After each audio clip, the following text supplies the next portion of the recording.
Gospel in Oklahoma City. Ephesians 4:26 is a pretty famous verse. In your anger, do not sin. Do not let the sun go down while you are still angry.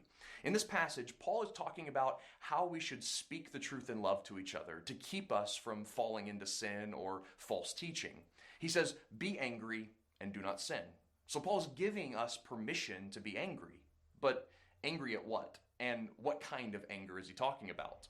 Well, in the next chapter, this same word will be used to talk about God's wrath against sin.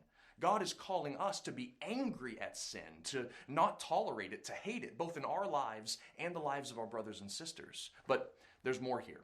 We must not sin in our anger towards sin. You see, God's wrath doesn't spring from wounded pride or a short fuse. It springs from valuing and treasuring goodness and despising evil. It comes from wanting something better than sin for us. But what does that look like?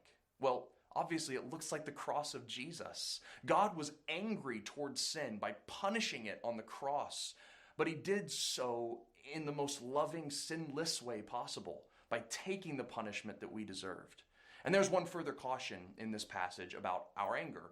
It says, don't let the sun go down on your anger. Now, this isn't a literal time constraint, but it's an idiom that communicates the passing of time. Don't stew in your anger is what it means. After all, the word anger here is different than the first one in the original language. The first anger can be a good anger, like the one God has, but this anger carries the idea of being provoked to extreme fury.